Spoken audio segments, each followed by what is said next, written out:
Hello, my lovelies, and good evening, fellow Canadians. Boy, I've just had a great dinner of fish and brews here in Halifax, and I'm just raring to go. My wife Nellie didn't want to come tonight because, you see, she injured her knee going up the steps of the Shabukto Inn. She said, I can't go, Ron, I can't go. I have this big bruise on the inside part of my left knee. And I said, look, honey, I said, paint a fish on the inside of your right knee and call it Fish and Brews. Now, ladies and gentlemen, according to our motor vehicle license plates, Newfoundland is the happy province, and so it is. Newfoundlanders essentially are happy people. Now, the thing is, why are they happy? They don't, all of them, have the same material comforts and advantages of, say, the people living in Montreal, Toronto, or Vancouver. I'll tell you why they're happy. They're happy because consciously or otherwise they follow certain basic principles of living. If you adopt these principles, you too will be happy. You'll get rid of your frustrations, your nervous headaches, your tiredness, your ulcers, your nervous stomachs. In short, if you listen carefully to what I have to say, not only will you be able to live happily and contentedly from here on in, but you will never have a nervous breakdown. Newfoundland principle number 1 is laugh. I mean learn to laugh from the stomach, from the muscles, from the heart.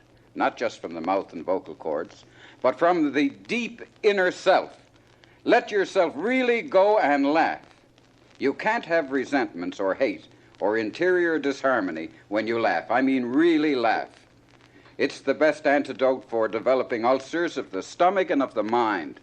Laughter is the music of love and harmony.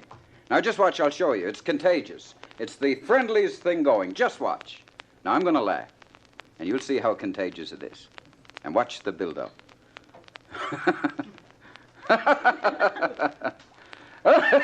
Come on!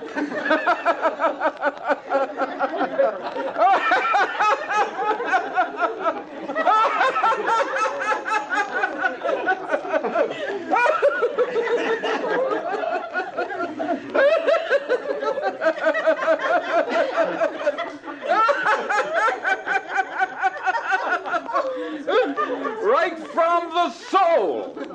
That's the kind of thing. Now you feel great, don't you? Oh, keep quiet. That's it, doll. Now, there you are. She's caught on. That's it. That's the thing. That's... Oh. I know I shouldn't have brought it. Newfoundland principle number 2 is this. Be yourself. Be yourself. I know a bald-headed man in Clarenville who puts on his hat to let him know where to stop washing his face. Now, before I go into the next example of people acting themselves, being themselves, I have to tell you there is absolutely no vulgarity, no irreverence in what I'm about to tell you. None. Newfoundlanders, in the main, do not refer to the breast as mammaries. Neither do they use the word nipples. Now, the other day I dropped in to see Mrs. Ivany up near Clarenville, a massive woman with an ample bust. Well, she was breastfeeding her baby, who was called after our Newfoundland Premier, Frank Moores. The baby's name was Frankie Moores Ivany. Take the tit, Frankie. Take the tit, Frankie, she kept saying as I sat there very uncomfortable. Take the tit, Frankie. Take it, she begged, trying to get the nipple in the baby's mouth. But Frankie wouldn't have any of it. No, sir. Take the tit, Frankie, she said. Take the tit or I'll give it to Mr. Pumphrey.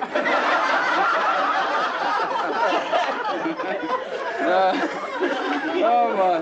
Before I digress, let me tell you about her husband.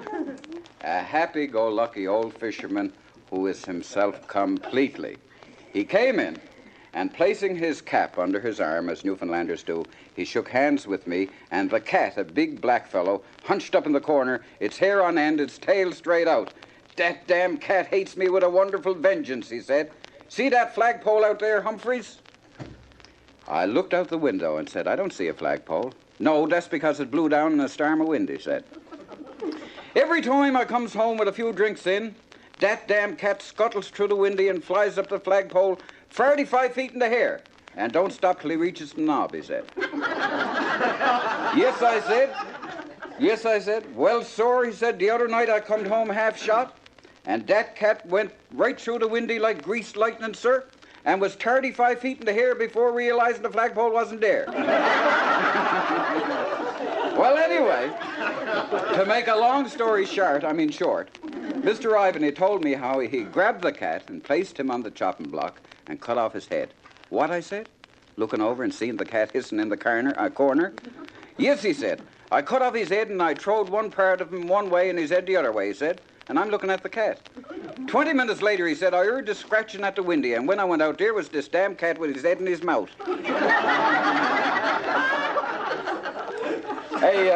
A person who'd been away from Salmon Cove for 50 years went home for a visit. He went into many homes, but didn't give a thought as to where he was going to spend the night. At midnight, it was raining to beat the band. Raining. Rushing up to the front door of the last house in the community, he knocked and knocked until finally a woman's voice from upstairs called through the window, "What do you want?" "Can I stay here all night?" he said. "Go ahead," she said. "I thought you wanted to come in." Now, ladies and gentlemen and teenagers, wise men adjust themselves to this universe over which God rules with infinite wisdom and infinite love. It is the first condition of sanity that we practice a certain four-letter word, L-O-V-E. Love is the manifestation of a spiritual law. Where there is love, there is harmony among nations, among provinces, among cities, among neighbors, among friends, within your own family, within yourself. Hate is the manifestation of the breaking of a spiritual law. Where there is hatred, there's disharmony among nations, and right down to your very self. If you hate, you will suffer disharmony, internal chaos. Remember, therefore, principle number 3 for achieving happiness and avoiding a nervous breakdown: practice love. If you're married, don't make your partner fear you. This woman had twins in one of the 4 hospitals in St. John's, and she wasn't permitted to leave the hospital until the little boy and little girl were christened. "Oh, I can't let them be christened," she said. "I can't. My husband is on a dragger out at sea. He'll be furious if I take it on myself to give a name to the babies. I can't do it." But the hospital insisted. So she got the bright idea to call in her husband's brother to name the little twin girl and boy.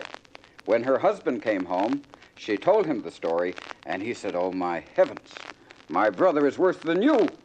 What did he call the children anyway?" "Well," the wife said, "he called the little girl Denise." "Oh, that's not bad, said the husband. "But what did my brother call the boy?" "The nephew," she said. And love is helping people in trouble. A priest and a rabbi used to go fishing each Saturday, and when an Anglican minister came to the community, they took him out fishing. In the boat, the priest discovered he forgot his tobacco, so he stepped over the side of the boat and walked across the water and fetched it. The minister was amazed. He said, "You know, that priest did that to show me how strong his faith is. I'll show him mine is just as strong." So he stepped over the side of the boat and nearly drowned. After the priest and the rabbi pulled him in, the rabbi realized they needed more bait. So he stepped over the side of the boat and walked across to the beach, and when he came back, the flabbergasted minister said a prayer to himself, "My God, my faith was perhaps a little weak that first time, but this time my faith is stronger." And he stepped over the side of the boat and went over his head, and the priest and the rabbi barely saved him. "Look, Father," said the rabbi, "if this young fellow is going to fish with us again, we'll have to show him where the stepping stones are." And love, ladies and gentlemen and teenagers, is in being tolerant with children. The teacher asked her pupils to rhyme 2 or 3 lines each, and Johnny submitted this poem back in St. John's. There was an old woman from Port of Basque who went into the water up to her ankles. Now, Johnny, said the teacher, you know that doesn't rhyme. It will, said Johnny, when the tide comes in. And love is keeping in touch with your loved ones, like this particular fellow was up in Toronto, and his mother wrote him from Newfoundland, and she said, Dear son, since you went to Toronto, your father got himself a job, and his bring-home pay is $52 after them taxes is taken out. He went to St. John's and went in one of them big department stores and paid money cash down for one of them newfangled gadgets they calls a bathroom. They sent a feller called Plumber to set it up. On one side of the room, there's a long thing like a pig's trough. Only it's for humans to wash in. Now, on the other side, there's a sink to dump your face and hands in. In the corner, there's a real funny contraption. You wash your foot in it, then you pushes a shiny little handle and you gets fresh water for the other one. There was 2 covers on the dang thing, but us couldn't find any use for 'em, so I'm using one in the kitchen for a breadboard, and the other one wouldn't have been much use nohow. It had a big hole in the middle of it. Now, Pa is using it for a frame for our wedding picture in the front room. Them Water Street merchants in St. John's is some nice people to deal with. They even sent along a free roll of writing paper, which I's writing you on now. Take good care of yourself and keep a high peeled with crossing the streets up there in Toronto. Your mother. Now, ladies and gentlemen, love is in not being sarcastic. A young Newfoundlander went to Toronto and found a job and didn't write home for ever so long. When finally he did write a letter, it was a mere note, and in it he told his mother that he had a big job, good money, good food, lots of fun and places to go, and he wrote proudly, Mother, I've grown another foot since I came here. When the postman called at his boarding house the next week and gave the young man a parcel from his mother, he opened it and found 3 socks. Love is cooperation. Remember the Newfoundlander who had a cow in partnership with his sister? Well, the 2 of them broke up and went their separate ways. They decided to half the cow since they owned it between them. The sister took the front half because it looked better. The brother took the back end, and he had all the milk for free because his sister had the expense of feeding the cow because she had the front end. She got back on him, though. She killed her half, and his half starved to death. Now, ladies and gentlemen, there's nothing wrong with a little love. Why, even necking is approved of in the Bible. Remember, Ruth stayed outside the rich man's gate. He took her in, gave her wine and food and nectar. And love is not being too sensitive. A customer asked a Newfoundland waitress, have you got frog's legs? And she said, no, rheumatism makes me walk like this. Love is being happy when your friends are happy. Up on Patrick Street in St. John's live 2 women who are extremely close friends. One woman is of the Catholic faith, an Irish extraction, and her name is Mrs. Kennedy. The other woman is a Jew, and her name is Mrs. Cohen. When Mrs. Kennedy's son became an altar boy, she was excited. She rushed out into the back garden, called Mrs. Cohen, who came rushing to the back door. Mrs. Cohen, Mrs. Cohen, a wonderful thing's happened. My son Paddy was made an altar boy today. Is good, said Mrs. Cohen, and promptly went back into the house. And this offended Mrs. Kennedy, and she didn't speak to her for 3 weeks. Mrs. Cohen didn't show enough enthusiasm. Finally, little Paddy became a priest, and Mrs. Kennedy called Mrs. Cohen out in the backyard and excitedly told her about this wonderful thing. Is good, said Mrs. Cohen, going back inside. This time it took 6 weeks before Mrs. Kennedy spoke to Mrs. Cohen.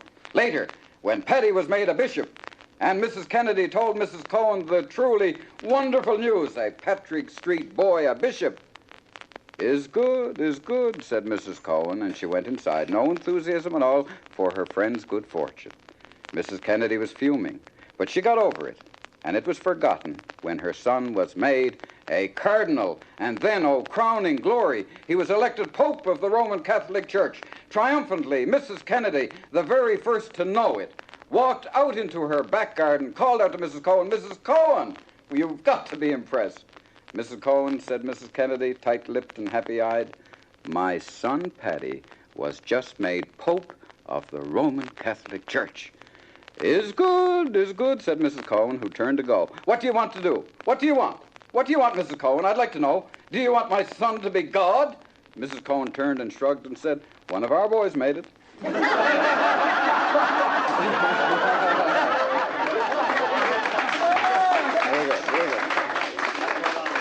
And love, ladies and gentlemen, is being nice to your mother-in-law.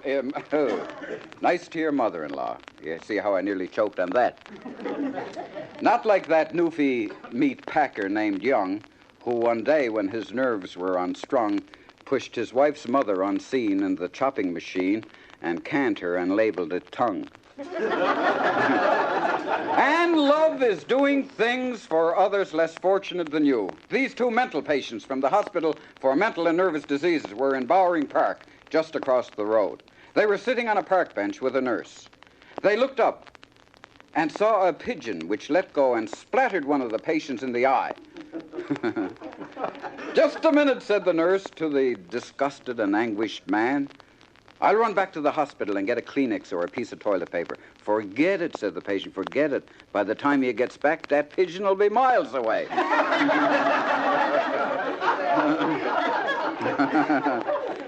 Now, what is nervous disease? Do the nerves break down? Don't be ridiculous. No doctor ever saw a broken down set of nerves. I'll tell you what a nervous breakdown is. It's simply an adjustment.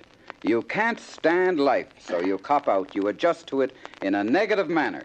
Remember, it's not the problems that we have that lead to a so-called nervous breakdown. It's our attitude towards the problems. Last August, on the psychiatric ward of the General Hospital in St. John's, Newfoundland, there were two women patients who illustrate this fact.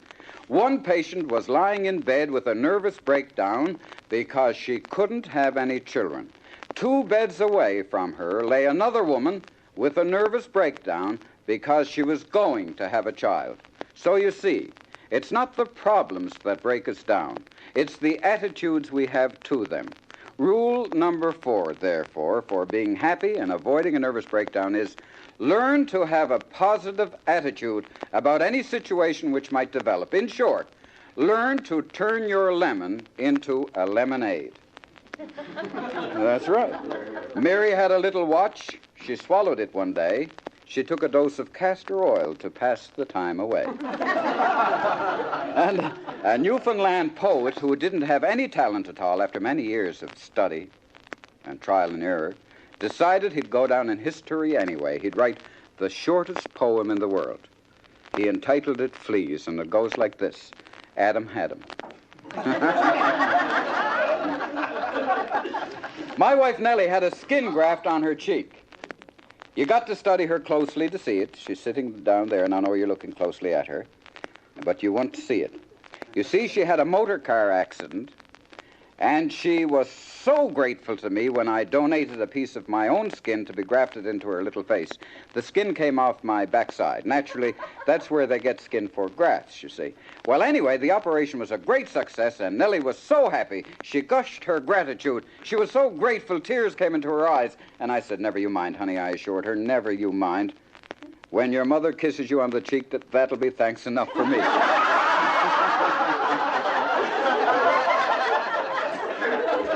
Ex-Premier Joey Smallwood was good at turning a lemon into a lemonade. He lost his temper in the Legislative Assembly once during a heated debate. Half of the honorable members on the opposite side of this House are dishonest, he stormed. The Speaker of the House called for order, demanded that Mr. Smallwood retract his statement. Cooling down, Mr. Smallwood finally looked up and said, Mr. Speaker, I said half of the honorable members on the other side of this honorable House are dishonest. Well, Your Honor, I'd like to retract that statement. Half the honorable members on the other side of this House are honest. Newfoundlanders, you know, are noted for their large families, the largest in Canada. Anyway, this Mrs. Smith of Placentia Bay had just given birth to her 13th child, and the doctor told her husband, Mr. Smith, Your family has increased every year since you were married. You have a large family. Don't you think you should stop having children? And Smitty said, that's the last one for me, Doctor. If I ever have another, I'll hang myself. I promise you, Doctor, I'll hang myself. The doctor went away for about 10 months, and when he returned, he met Smitty on the street. How are the children? How many do you have now? 14, said Smitty. 14? But what did you promise me? Well, Doctor, said Smitty, I was already on that barrel with the rope hanging around me neck when I got to thinking I might be hanging the wrong man.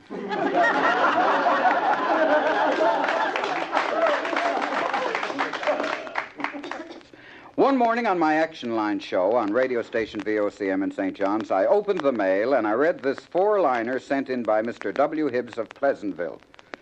And here it is. As a rule, a human being's a fool. When it's hot, he wants it cool. When it's cool, he wants it hot, always wanting what is not. Which brings me to rule number 5 for being happy and avoiding a nervous breakdown. Rule 5, therefore, is do not fight the inevitable, cooperate with it, cooperate with the inevitable.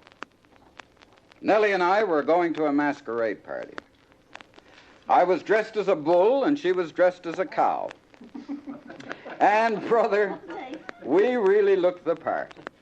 Anyway, the car broke down, and naturally, dressed like we were, we couldn't hitchhike. So I said we'd take a shortcut across a nearby field to a service station.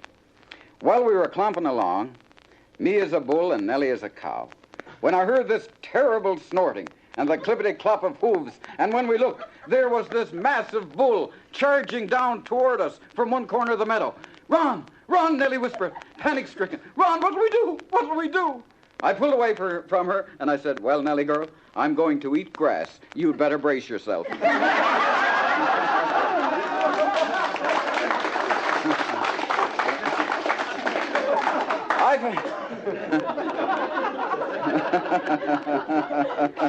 I've had a beard for 17 years.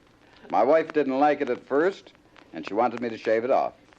Now she's learned to live with it, to cooperate with the inevitable, you see. And I can see why. You see, we sleep under linty blankets, and every morning her belly button is full of lint. And this is her belly button lint remover. According to the Canadian Mental Health Association, there are over 100,000 emotionally disturbed children in our country with proper facilities for treating only 400. Nearly half the hospital beds in Canada are occupied by the mentally or emotionally ill. Mental illness hits more Canadians annually than all other diseases combined, including such disablers as cancer, heart disease, and tuberculosis. The heartening thing about it is this: neurotics needn't break down. Self-education and discipline can help. Rule 6, therefore, is when something happens to disturb you, do not respond emotionally to it. In other words, think before you act. If you respond emotionally to what someone says or does, you likely get into all kinds of extra trouble. If you think things out, you'll find that most of the troublesome things people say and do are the result of a misunderstanding on their part or on your part. Like Jack. Jack decided to buy a gift for his girlfriend, a doll of a woman named Helen. His sister went with him while he looked around, and they decided to buy a pair of gloves for Helen.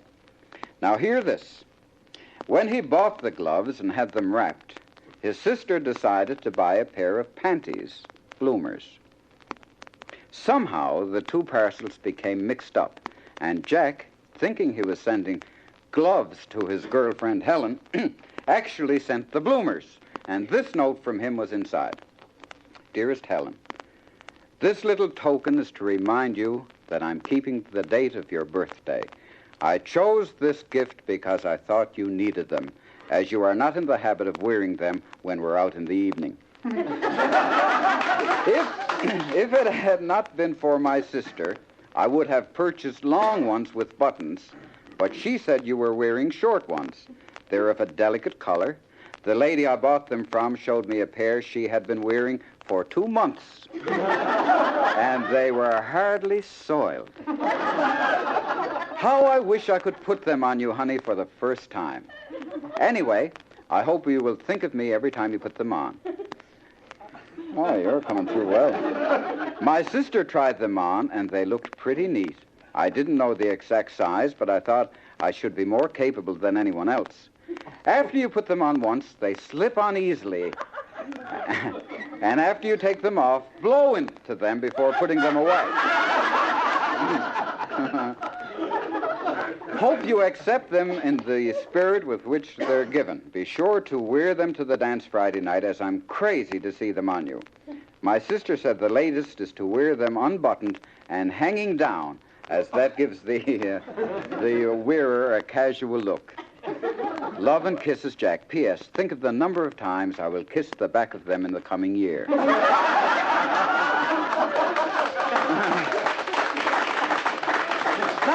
Now, you can see how Jack's girlfriend could very well be disturbed by that letter.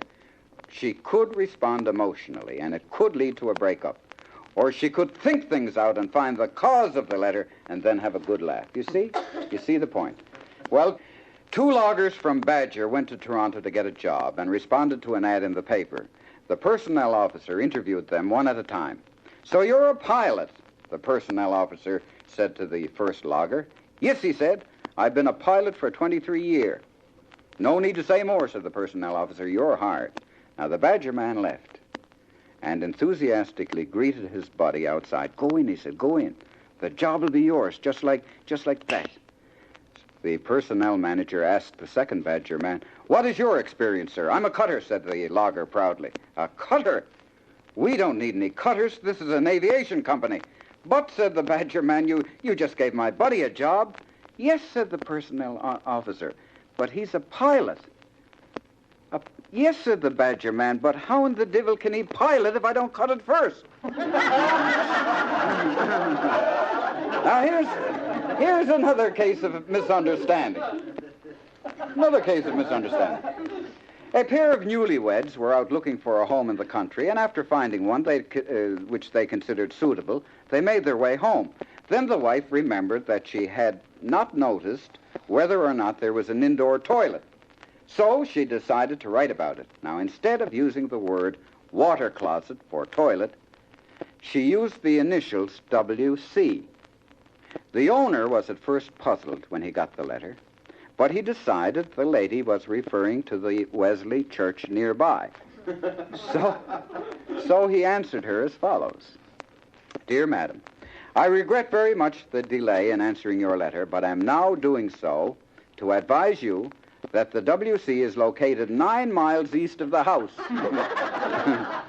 It is capable of seating 1,250 people. That's no two-holer. That's not in the script. I just made it up. The distance from the house is indeed regrettable, especially if you're in the habit of going regularly. I will say, however, that quite a few people take their lunches with them to make a real day of it. Others go by car, often arriving just in time, but these are generally in too great a hurry to wait if the place is filled. The last time my wife and went was about 6 months ago, and we both had to stand up all the time. It may interest you to know that plans are being made to hold a bazaar to raise money for plush seats for the WC. I can assure you this has been a long-felt need. I may mention also that it pains me greatly not to be able to go more often. It is surely through no lack of desire, I assure you. But it does seem, as we grow older, to become more and more of an effort, particularly in the cold weather.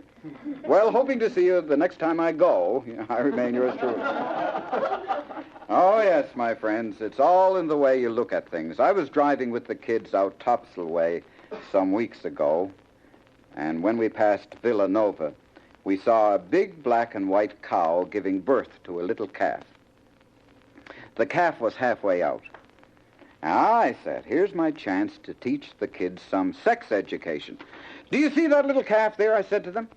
And my second youngest son, Sean, spoke up and said, "Gee, yes, Daddy.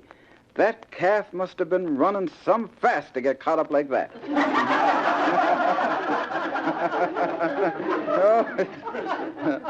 Now, look, lots of us had a hard life when we were younger. At least we like to think we did. Oh, how we like to pity ourselves. Maybe our parents didn't love us as they should, so now we have feelings of inferiority, as if to say, I'm not worthy of love. Or we become show-offs. Look at me, everybody, love me. Or we become depressed and sit and mope, barring ourselves up in the house. To us, life is meaningless. Oh, how I hate life. Some of us become jealous and spiteful, envying those who have love and who are so-called normal. Some become lawbreakers, literally stealing love substitutes, taking what they feel should have been given them anyway. Others dissolve into self-pity, trying to incite love in others by complaining about how cruel the world has been to them. Look at poor me. I need your sympathy. And others will translate lack of love into physical ailments, headaches, backaches, and even serious crippling ailments. You will also find people who, because of lack of love, overindulge themselves in sensuous gratifications. The married woman or man who can't be satisfied with one partner. The man or woman who literally balloons himself or herself by overeating. Overeating being frequently a love substitute. The patient must make himself comfortable. And oh yes, speaking of headaches, they're not all caused by love frustrations and anxiety. Did I ever have a headache when I walked in here? You see, I thought I'd be late, and I rushed into the bathroom and showered and dried off and combed my hair, and then I went over and splashed my face with toilet water, and the seat came down and struck me right in the back of the head.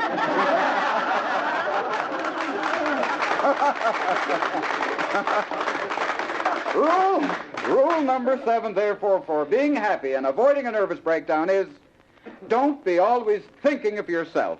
Learn to give of yourself, remembering that bread cast upon the waters returns 100-fold. And I can hear you thinking, who wants soggy bread?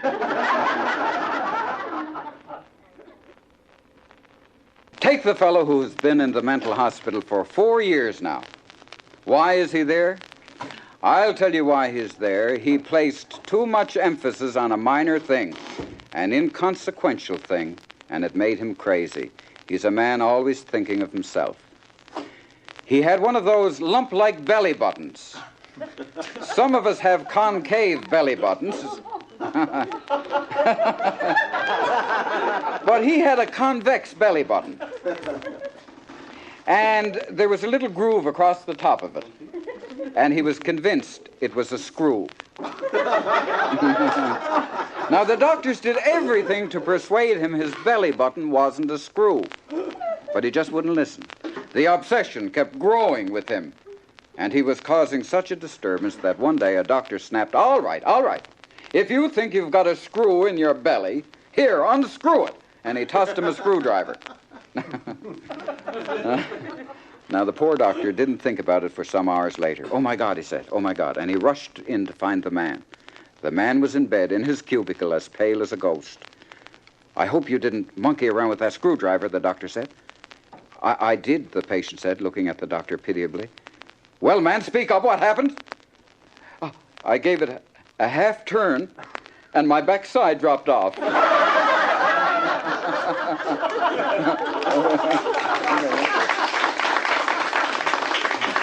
Here now is the case of a man so wrapped up in himself he can't see the humor of his situation. I'll tell you how it is, Ron, this sad-looking fella said to me as he finished his beer. I happened to meet a young widow with a grown-up daughter, and unfortunately I married her. Then my father met our stepdaughter, and he married her. That made my wife the mother-in-law of her father-in-law, and also made my stepdaughter my stepmother, and my father became my stepson, see? Then my stepmother, the stepdaughter of my wife, had a son. That boy was, of course, my brother, because he was my father's son. But he was also the son of my wife's stepdaughter, and therefore her grandson to my stepbrother. Later, my wife had a son. My mother-in-law, the sister of my son, was also his grandmother because he is my stepmother's child, because his stepsister is my wife. Therefore, I am the brother of my own son who is also the child of my stepmother. I am my mother's brother-in-law. My wife is her own child's aunt. My son is my father's nephew. And I am my own grandfather, and it's driving me crazy.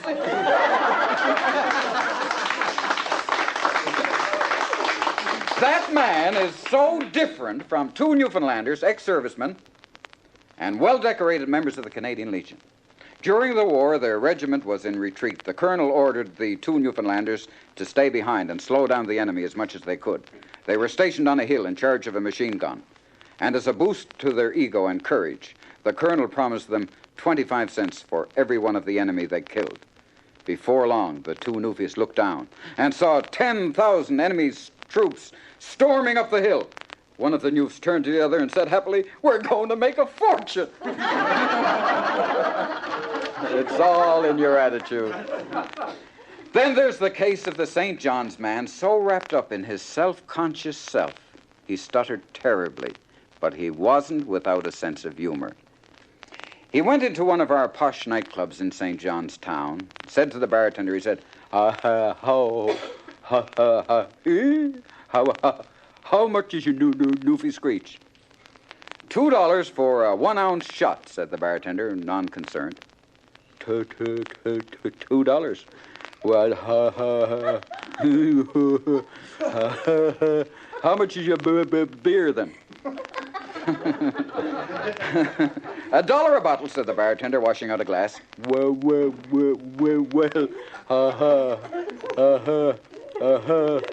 how much is a bottle of pop? 75 cents, said the bartender. Oh, okay. Oh, okay.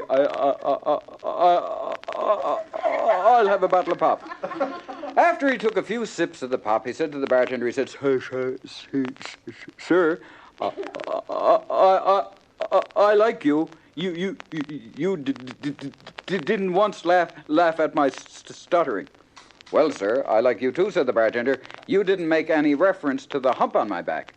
Hump on your back. Hump on your back. I thought it was your backside. Everything else is so high around here.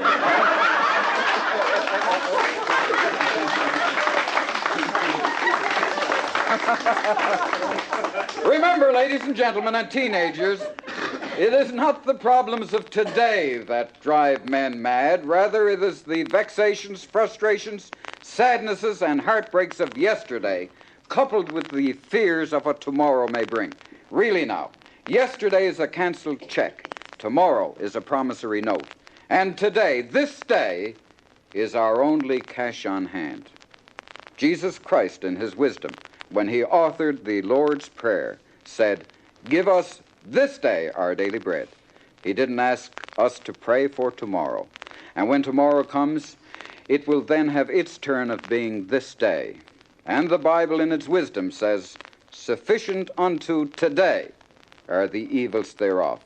So now for Rule 8, for achieving happiness and avoiding a nervous breakdown, live one day at a time, but plan your future without living in the future.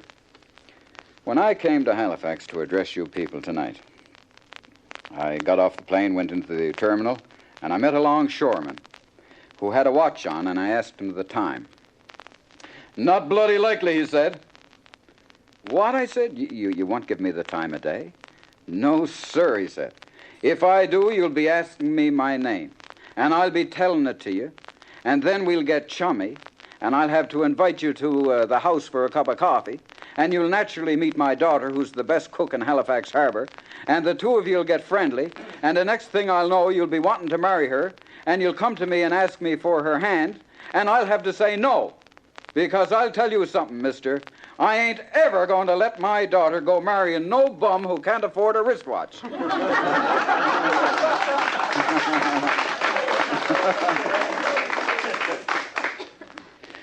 Oh, how Uncle Charlie waited patiently for Uncle George to die. When Uncle George dies, he said, "I'll come in for one big hunk of money. Yes, sir. One of these days in the near future, I'll be rich." Well, Uncle George died, and all the family assembled around the lawyer while he read the will. Uncle George's will read, and I quote, "To Charlie, whom I promised to remember." Hi there, Charlie! Now, here I want to caution you. I said you must learn to live one day at a time, and this is true. However, you must also plan your life. Have a plan for tomorrow, or next week, or next year.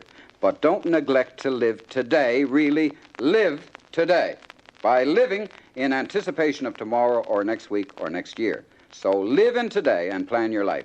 Don't be like the Newfoundlander who tried to hijack an Air Canada plane. He demanded $5,000, got it, put the parachute on, opened the door, and leapt into the toilet. Yes, sir, you got to plan. Take the Toronto woman who came home after a visit to France. Now, the customs officer counted out 7 pairs of frilly French panties. One for Monday, one for Tuesday, one for Wednesday, one for Thursday, one for Friday, one for Saturday, one for Sunday. When the customs officer opened a Newfoundland woman's suitcase, she had a dozen pair of frilly French panties. "A dozen pairs?" said the customs officer. "Why a dozen pairs?" Well, the Newfoundland woman looked at him, shocked. "There's January, February, March."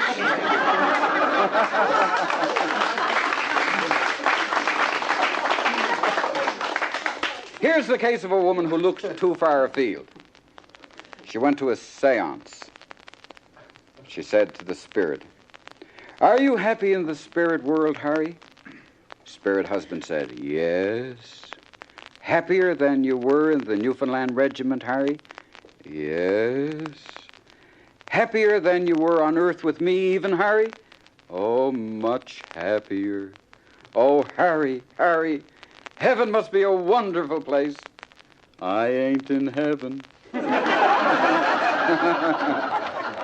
Now, be sure to plan, but live today. My old friend Cal Linthorne of Bonavista Taxi told me this one about a cop he knew who heroically stopped a man from jumping off the Finger Pier into St. John's Harbor. "Look," said the cop, "if you jump in, I'll have to jump in after you.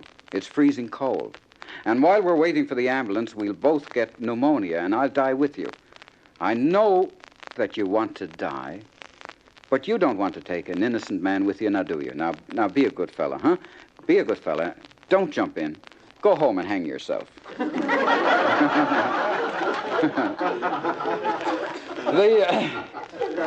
This Grand Falls man was in St. John's on a visit and was knocked down by a car. He was about to get up when he saw who the driver was. It was a bishop. "Aha," he said. "The church has money, lots of it." So our Grand Falls friend moaned and groaned and turned over in a mock faint. Oh, yes. He knew what it was to live in the present and have a plan.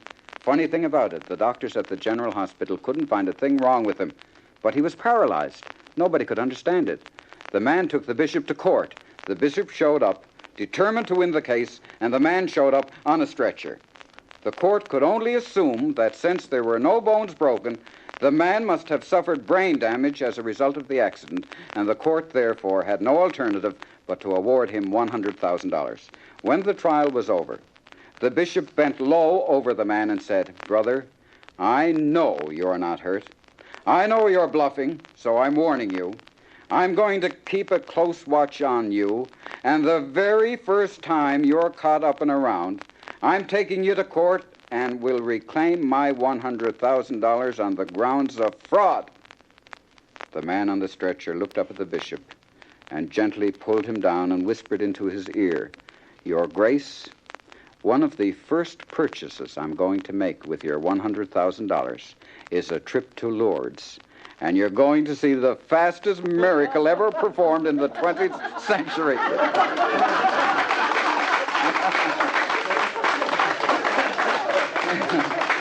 Now, so plan your work and work your plan. You'll have to stop worrying about yourself, I said to a fellow the other day. You'll have to stop worrying about yourself. Throw yourself into your work, I said. He said, "I work on a cement mixer." Keep in mind, there are specific ways of banishing depression. Shake free of that preoccupation with yourself. Do not let your mind linger on the past. and do not turn to depressants thinking they are stimulants. Many persons start drinking too much because of grief, depression, tension, or fatigue. Alcohol does relax a person, but after the euphoria and excitement wear off comes a greater depression. Alcoholism has been called the demi-death, the little death. Alcoholism is synonymous with escapism. It's a form of psychic suicide. Rule 9, therefore, is don't add to your depressions and your remorses by overindulging in alcohol, thinking it to be a stimulant. You know, most men have wine, women, and song. With me, it's milk, television, and the old lady. Sorry, Nellie. A woman called me on the phone once on my talk show at VOCM and hit me right between the eyes with the question, Mr. Pumphrey, are you an alcoholic? Oh, that's an interesting question, ma'am. Why do you ask? Well, she said, you seem to know so much about alcoholism, it occurred to me you might be an alcoholic. Ma'am, I said, I know a lot about the United States, but I'm not an American. I know a lot about England, but I'm not an Englishman. I know a lot about Australia, but I'm not an Australian. And I know a lot about the Virgin Islands, period.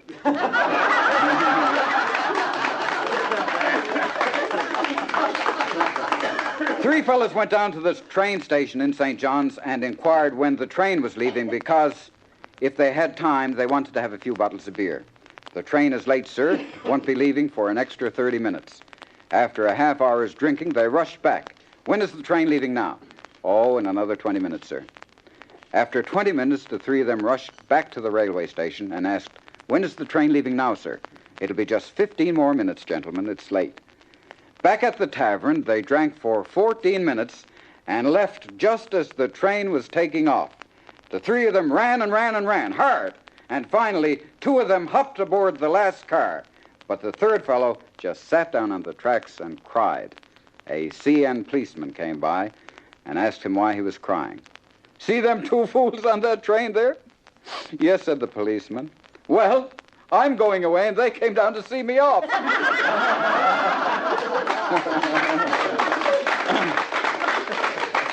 Liquor breeds trouble. I had a few drinks in the other night. And when Nellie and I visited the Newfoundland Hotel, she stepped into the revolving door with a stranger from Toronto, and I accused them of going around together.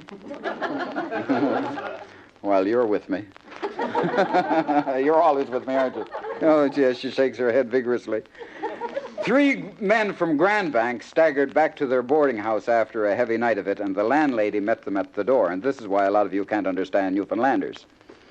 She said, a fine pair the three of you is. Coming home here in the middle of the night, 3 o'clock in the morning, with your bellies full of paralyzed drunk.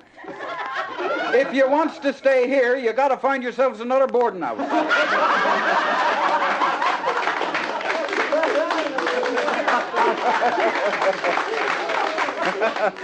A while ago, 2 Newfoundlanders left home, headed for British Columbia by train. When the train stopped at a station in western Calgary, they got off and bought some beer and some long yellow things they hadn't seen before. Folks call them bananas. Back on the train, one of the newfies peeled a banana, as he'd seen done by the other people, and just as he bit into it, the train went into a long black tunnel. When it came out on the other side... When it came out on the other side, the other newfie reached over and took a banana, too. Don't do it, don't do it, don't do it, said his friend, don't do it. Why? Why shouldn't I eat one? Well, I'll tell you why. Day's poison day, that's why. Just as I stuck me teeth into mine, I went as blind as a bat.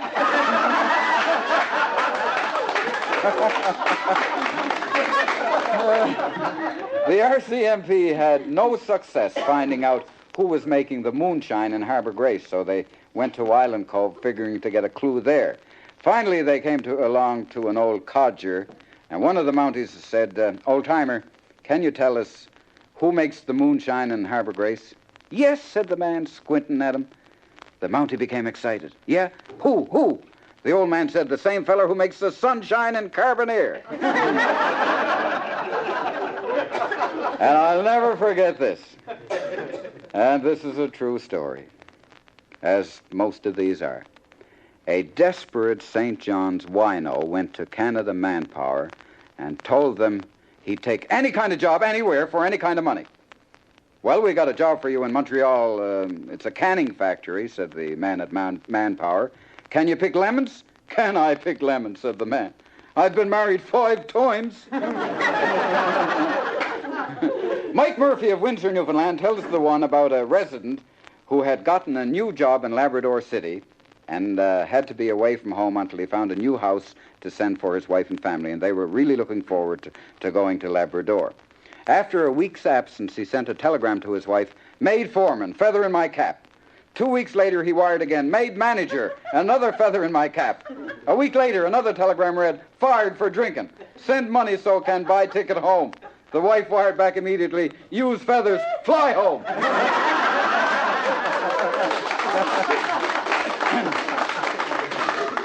A group of men were discussing the color of their wives' hair. Oh, by the way, I got to tell you this. My wife said to me the other day, she said, "Ron, will you love me when I'm old and gray?" And I said, "Honey, I've loved you through 5 colors already." A group of men were discussing the color of their wives' hair, and Pat was so drunk he couldn't remember the color of his wife's hair. He rushed home, dashed into the living room, and found his wife sitting on the Davenport knitting. Looking at her, he pointed his finger and shouted, "Brown!" And suddenly from behind the Davenport came a nervous voice, "How the devil did you know I was here?" Now, if you're a heavy drinker, here's one way to make sure your drinking is for a good cause, the maintenance of your family after you've drunk yourself to death. If you can't refrain from heavy drinking, start a saloon in your own home.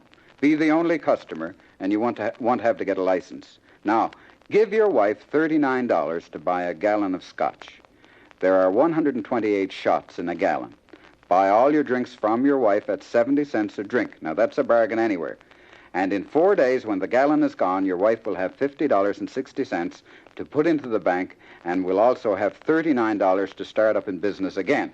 If you live just 10 years and continue to buy all your booze from your wife and then die, your widow will have a staggering $46,299 on deposit in the bank, enough to bury you respectfully, bring up your children, marry a decent man, and forget she ever knew you.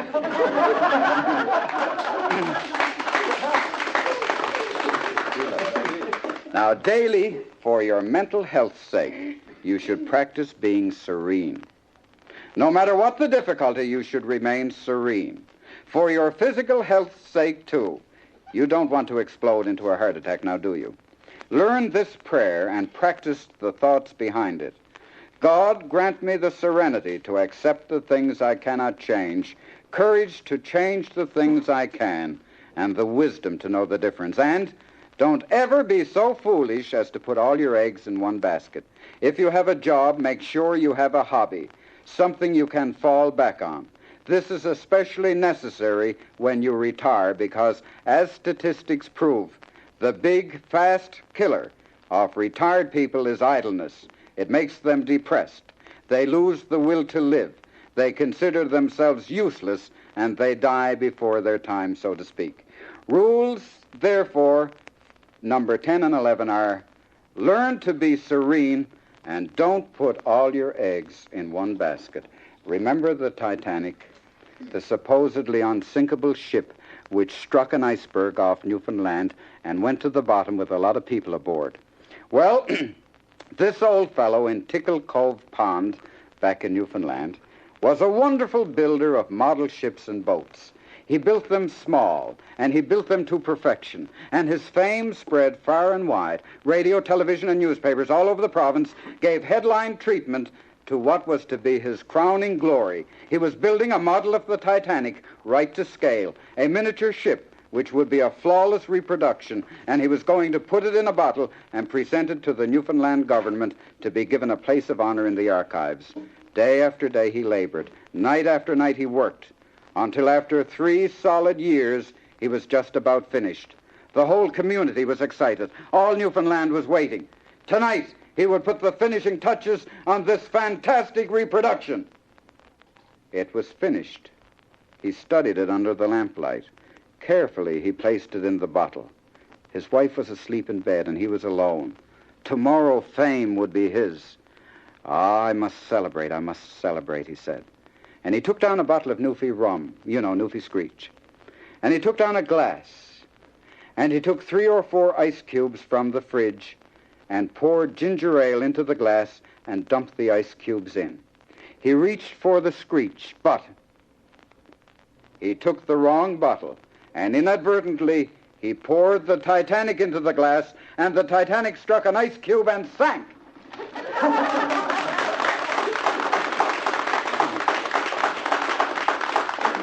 And now, ladies and gentlemen, a final few words in summation by William A. Peterson.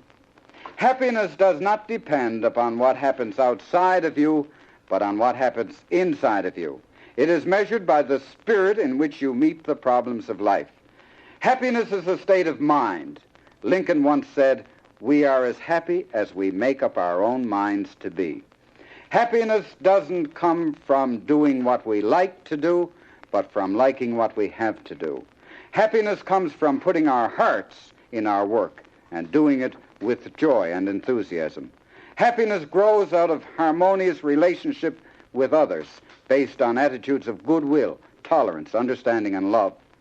The master secret of happiness is to meet the challenge of each new day with serene faith that all things work together for good to them that love God. Thank you very much.